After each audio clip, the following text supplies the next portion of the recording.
Hi, I'm Anita Gabbard, and I just got to share. In the business world, we are told to have an elevator speech so that when we are networking, we have prepared a sentence or two about who we are and what we do. Today, as I was listening to Dr. Mercer's sermon, he mentioned that we should be prepared. And I thought, do we have our Christian elevator speech ready?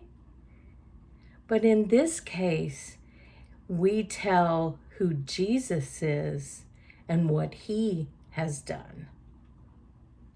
Because we never know, just like in business, we never know when we're going to need that. And sometimes it comes up at some of the most uncommon times.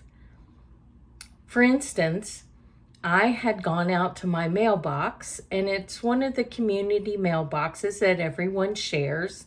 And there was a lady there getting her mail out. And at the time, I wore the hats because I was still going through my chemo and my hair had not grown back.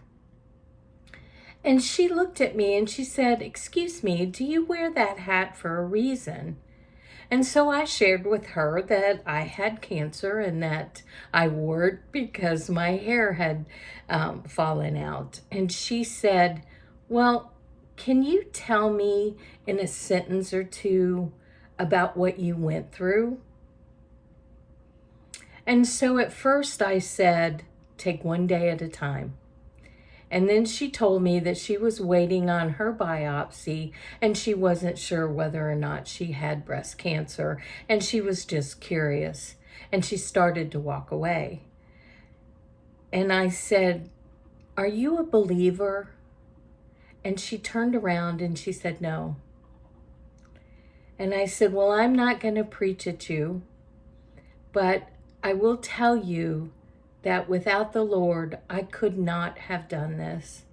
That my ability to trust in him 100% and gain strength from him is what got me through it."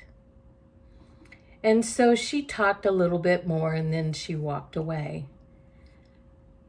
I wish I could tell you that I know how the story ended, but I never saw her again.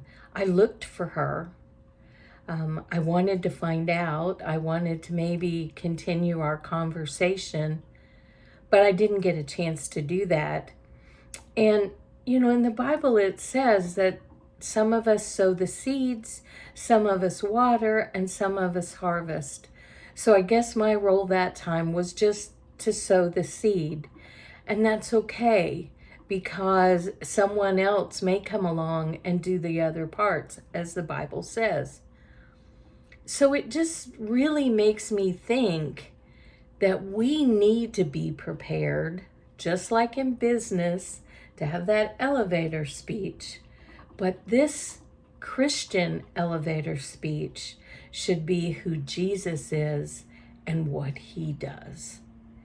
And be prepared at all times. So I encourage you to take a few minutes and just think about, what is your Christian elevator speech?